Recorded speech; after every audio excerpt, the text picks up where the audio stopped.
자, 이제 우리가 르우벤과 갓지파의 이야기를 우리가 함께 나누게 되는데, 출애굽 40년 지나고 이제 마침내 이스라엘 백성들이 요단 동편 모압이라는 땅에 이르게 됩니다.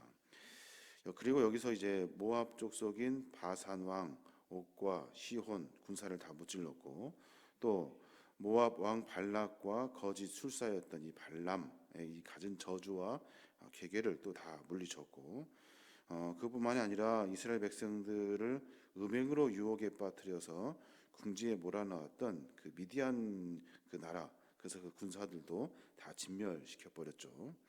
이제 그들이 요단강을 건너가는데, 거기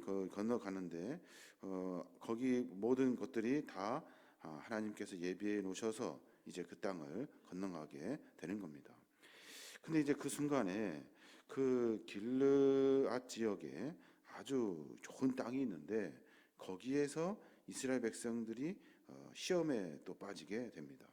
특별히 르우벤과 갓지파 사람들인데, 이제 막 건너서 가려고 하는데 그 땅을 보고, 그러니까 이스라엘 백성들이 점령한 요단 동편의 땅 길르앗과 바산 지역의 이 땅을 보고 거기에서 그냥 반해버린 거예요. 우리 가나안 땅에 들어가지 않고 여기 그냥 살겠습니다 한 거죠. 이 압복강 남쪽에서 북쪽에 걸쳐 있는 길르앗과 북쪽에 위치한 바산 남부 지역, 아주 비옥한 그런 땅이죠. 그러니까 가나안으로 들어가기 전 요단강 그 건너기 전의 땅이에요. 그 땅이 참 좋아요. 목초지로는 아주 기가 막힌 땅이래요. 오늘 보니까 르우벤과 갓지파는 가축이 많대요.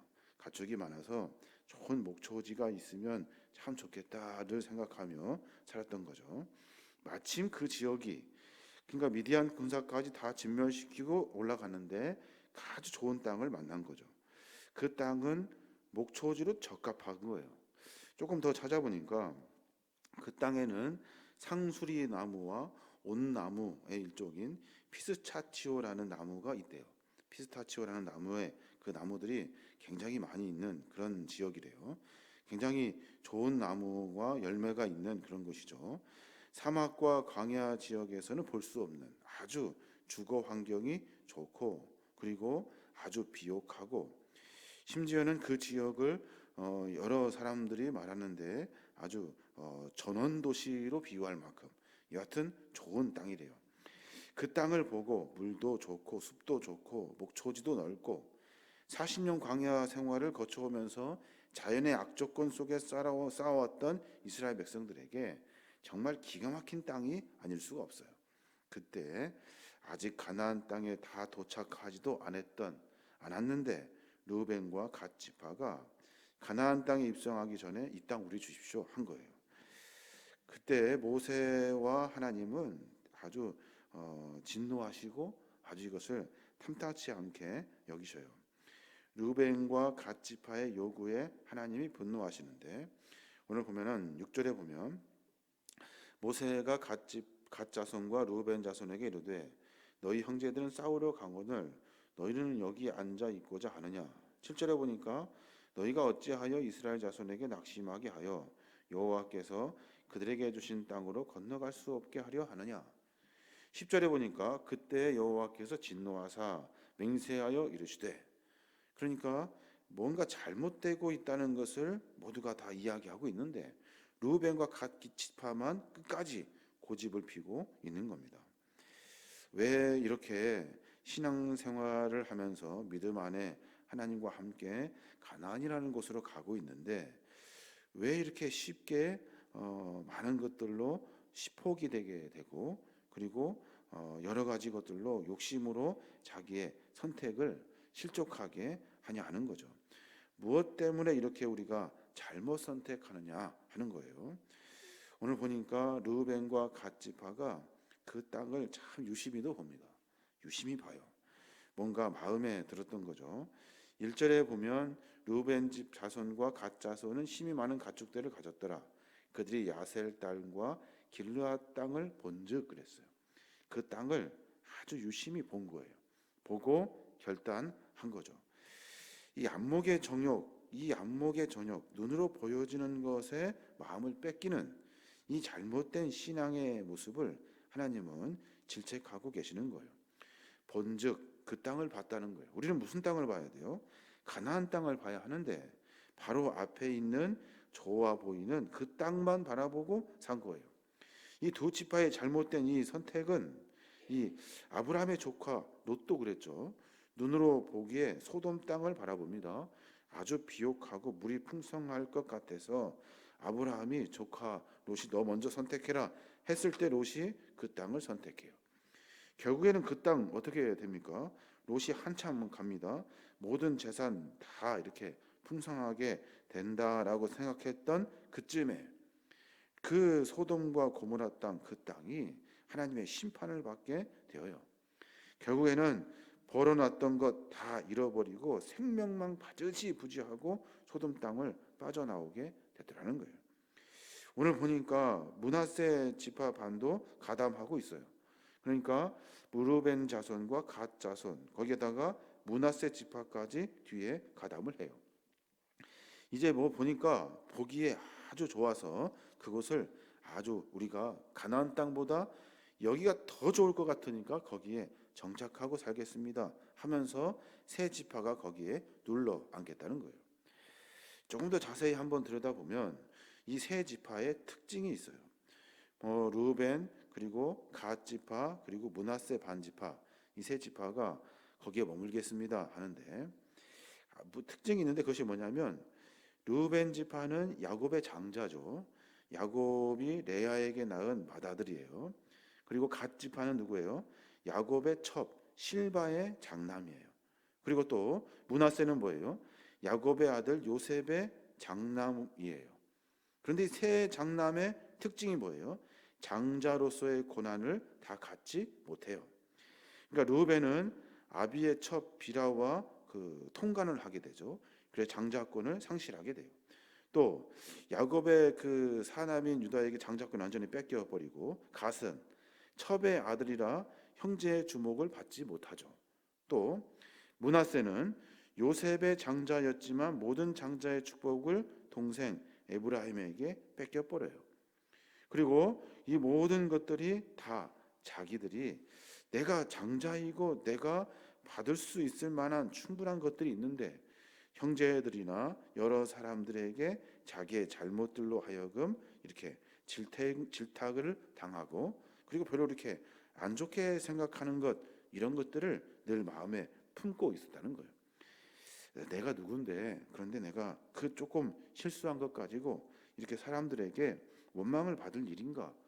내가 그 가나안 땅에 들어가면 이 원망 그대로 계속 가지고 가면서 억울하게 여러 가지 질책을 당하면서 장자이면서 장자권도 없는 그러니까 마치 아무것도 아닌 존재로 늘 처부시되는 이 자존심 상하는 이 사람들과 함께 이 일들을 계속 해야 하는가 하는 고민을 했었을 거예요. 그래서 르우벤과 갓 므낫세 지파는 가나안 땅에 들어가기 전에 좋은 땅 있으면 거기에 정착하고 그들과 이스라엘 백성들과 조금 연 끊고 살고 싶었던 마음이 사실은 그들의 마음이었다는 거예요. 생각해 보니까 여러 일들이 있죠. 우리 인생에 많은 일들이 있습니다. 또 질책 당한 일들로 하여금 우리가 많은 사람들과 한 공동체를 이루지 못할 때가 있어요. 그럴 때 있어요. 그런데 분명히 우리가 바라봐야 할 것은 가나안 땅이고 천국이에요. 실수한 것은 실수한 걸로, 잘못은 잘못한 걸로, 거기에 대한 적당하고 합당한 하나님의 징계와 벌을 받아서 그 삶을 이어가면 되는 거예요. 여러 가지 것들로 공동체를 다 깨트리는 것까지 깨트려서까지 자기의 어떤 주장을 한다거나 그래서는 안 되죠. 교회 안에 믿음 안에 여러 공동체를 신앙인들을 만나며 공동체를 이루게 되는데 그때마다 나는 함께 하지 못하겠습니다 하고 분리되는 사람들이 있죠. 있을 수 있습니다. 근데 이 모든 것들이 전부 다 함께 한 공동체를 이루어서 만나게 하시려고 하시는 하나님의 가나안 땅 그리고 소유하게 하시려고 하시는 천국을 우리가 다 소유해야 될 것인데 그렇게 분리되는 경향이 있다는 거예요. 오늘 이 본문을 보면서 많은 생각을 해보게 돼요. 사람들은 이생의 자랑 때문에, 자기의 자존심 때문에 공동체 안에 있는 생활에서 벗어나려고 한다는 거예요. 오늘 르우벤, 갓, 므낫세 반지파도 그렇게 하고 있는 거예요. 우리가 삶 속에서 그러지 않고 하나님의 약속하신 그 땅을 소유할 수 있도록 묵묵히 신앙과 삶을 이어가야 하는 거예요. 그게 바로 하나님이 이스라엘 공동체를 하나로 묶어 놓으신 이유가 되는 거예요. 또 하나 그들이 가지고 있었던 생각들 중에 하나가 또 뭐냐면 공동체 의식이 결여되어 있어요. 공동체 의식이 왜 결여됐냐면 지금 자기들 이기심 때문에 그러죠. 6절 7절 우리가 봤습니다마는 뭐라고 합니까? 모세가 갓 지파와 르우벤 자손에게 이르되 너희 형제들은 싸우러 가거늘 너희는 왜 여기 앉아 있고자 하느냐 그래요. 또 7절에 보니까 너희가 어찌하여 이스라엘 자손에게 낙심하게 하여 여호와께서 그들에게 주신 땅으로 건너갈 수 없게 하느냐 그래요. 그들이 하는 것은 뭐예요? 자기 욕심을 채우는 것, 그것만 쳐다보고 있어요. 결국에는 어떻게 돼요? 공동체가 다 깨져버려요. 왜 너희는 함께 하지 않느냐? 다 싸우러 가는데 너희는 왜 여기 주저앉아 있느냐? 너희들이 이 땅을 선택하면서 사기가 다 무너지지 않겠느냐 하면서 이야기하고 있는 거예요. 공동체로 묶여서 생활하면서 우리가 만나게 되는 많은 사람들이 있어요. 꼭 공동체를 깨뜨려. 왜냐하면 자기 이익 때문에, 자기 이기심 때문에 공동체를 깨뜨린다고요. 다 싸우러 가는데 나는 안 가겠다 그러고, 또 이 멀쩡하게 다 같이 잘 가는데 꼭 초를 친다고요. 내가 내 이기심으로 그렇게 해서 다른 형제들까지도 사기를 무너뜨리는 그런 아주 안 좋은 습성을 가지고 있는 지파가 르우벤, 갓, 므낫세 반지파라는 거예요. 공동체 생활하면서 우리는 모두가 다 손해나는 일을 있죠. 그리고 자기가 희생해야 될 일들도 있어요. 그런데 공동체를 먼저 생각한다면 희생하고 그리고 수고하는 일들을 감내해야 하는 것이 하나님 나라의 백성들이라는 거예요. 또 한 가지 왜 가다가 주저앉았을까 생각해 보니까 불신과 의심 때문에 그래요. 불신과 의심. 하나님이 우리에게 가나안 땅, 야 이보다 좋은 땅을 주겠느냐 하는 생각 때문에 그러죠. 11절에 보니까 그래요. 애굽에서 나온 자들이 20세 이상으로는 한 사람도 내가 아브라함과 이삭과 야곱에게 맹세한 땅을 결코 보지 못하리니 이는 그들이 나온 나를 온전히 따르지 아니하였음이니라 라고 말해요. 무슨 말이에요? 애굽에서 20세 이상으로 된 사람들은 한 사람도 가나안 땅에 들어가지 못했다는 거예요. 네 봐라, 다 죽었어. 그런데 너는 왜 여기에 주저앉아 있으려고 하는 거야? 너 똑같은 사람 아니냐라고 지금 이야기하고 있는 거죠. 무슨 말이냐면 르우벤과 갓 지파의 행동은 가데스 바네아 사건을 비유하고 있어요. 이스라엘 백성들이 가나안 정탐한 다음에 모두가 다 의심의 눈으로 가나안 땅을 봅니다. 안 된다는 거예요. 가면 다 죽는다. 하나님은 그것을 제일 싫어하셔요. 그러니까 모세가 그 지파들에게 하는 이야기가 그 얘기예요. 너 왜 의심하니? 야 가나안 땅은 이보다 훨씬 더 좋은 땅이야. 여기 주저앉으면 안 돼. 너 몰라? 그때 20세 이상 모든 사람들이 다 죽어갔어. 왜 여기 그냥 주저앉으려고 하는 거야? 하나님이 우리에게 약속하신 그 땅을 믿고 신뢰하고 전진해야지. 왜 하나님은 이 땅보다 좋은 땅은 줄 리는 없어. 그럴 리 없어라고 착각하고 있냐는 거예요. 이 의심과 불신의 마음이 결국에는 그들로 하여금 가나안 땅에 들어가지 못하게 하신 거예요. 이제 하나님께서는 그들의 여러 일들을 다 질책하셔요. 그리고 나서 두 지파가 수정해서 제안을 합니다. 우리는 여기서 성 짓고 짓겠습니다. 그리고 나서 전쟁에 동참하겠습니다. 우리는 가나안 땅에 들어가면 이 땅 그냥 그대로 있겠습니다. 그리고 전쟁에는 참여하겠습니다. 한 거죠. 여하튼 결론적으로 그들은 그 땅의 분깃을 선택받습니다. 그리고 나서 하나님의 백성의 공동체 틀 안에서 살아가게 되죠. 결국에는 한 족속, 한 공동체가 되지는 못해요. 하나의 공동체가 만들어지지는 못해요. 결국에는 분리되고 말아요. 왜 그렇습니까? 안목의 정욕 때문에 그래요. 눈에 보이는 것이 훨씬 더 좋아 보이거든요. 교회도 마찬가지예요. 다른 교회가 훨씬 더 좋아 보이거든요. 하나님이 믿음의 공동체로 묶어 놓으셔서 이 공동체를 천국으로 함께 인도할 수 있도록 만들어 주신 하나님 나라의 공동체예요. 이 공동체 안에서 수많은 일들이 있다고요. 그런데도 거기에서 하나님이 약속해 주신 천국을 가지고 한 걸음 한 걸음 전진해야 하는 거예요. 자기가 자랑하고 싶죠. 자기 자랑하고 싶다고요. 자기를 드러내고 싶은 것들이 있어요. 근데 실수한 것이 있어가지고 그게 잘 안 드러나죠. 그래가지고 공동체에서 이탈하려고 합니다. 그런 경우가 왕왕 있죠. 이상의 자랑이 아니라 하나님을 자랑하며 살아야 하는 거죠. 그래야 공동체로 하나로 묶여질 수가 있어요. 자기 이기심 때문에 공동체에는 생각도 하지 못하죠. 이런 것들은 모두가 다 공동체를 깨뜨리는 일들을 하게 돼요. 공동체가 먼저이고 자기가 차선이 되어야 하는 거죠.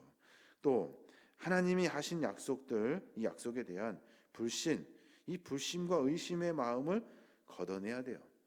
하나님 우리를 어떻게 인도하실까라고 생각했을 때 안 될 것 같거든요. 그리고 그 정도 아닐 것 같아요.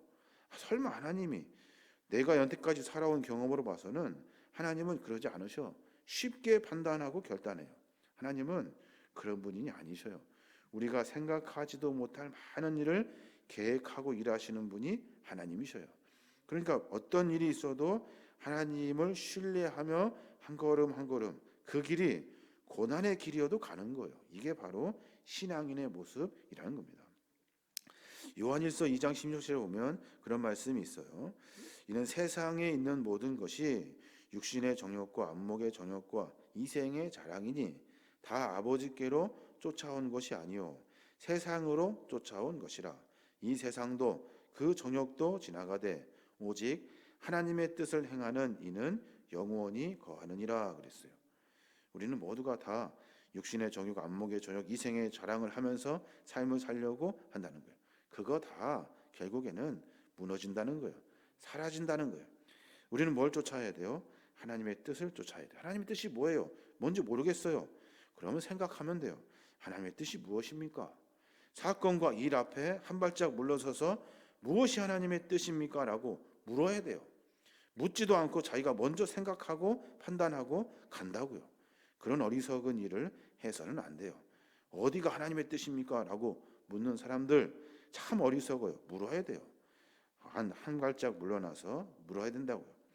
베드로전서 2장 11절에 보면 또 그런 말씀이 있더라고요. 사랑하는 자들아 나그네와 행인 같은 너희를 권하노니 영혼을 거스려 싸우는 육체의 정욕을 제하라 그래요. 영혼을 거스려서 싸우는 육체의 정욕을 제어하래요. 내 육신이 앞서가려고 한다고요.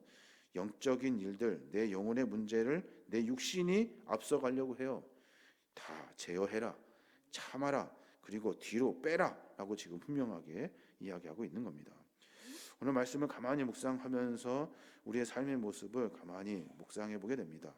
우리는 늘 보고 살죠. 보고. 우리가 분명한 것은 보는 것 때문에 마음을 뺏깁니다.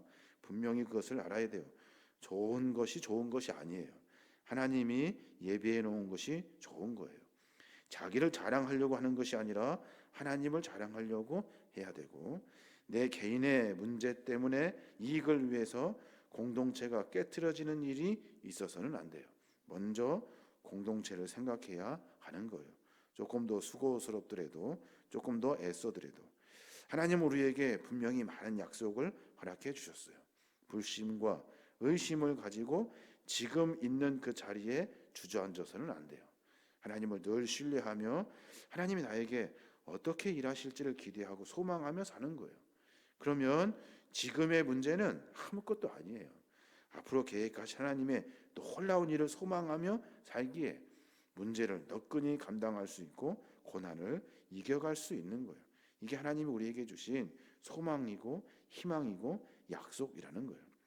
저 하나님 그런 삶으로 말미암아 하나님을 더 깊이 만나고 삶 속에서 우리의 부족한 이 욕심의 자랑거리들, 그리고 또 정욕에 제어하지 못한 육신의 이런 정욕의 모습들을 하나님 보시기 합당한 모습으로 몸부림쳐서 바꾸어야 될 줄로 믿습니다. 오늘 이스라엘 백성들과 같이 가나안 땅을 소유할 수 있는 저와 여러분이 되시길 주님의 이름으로 축원합니다.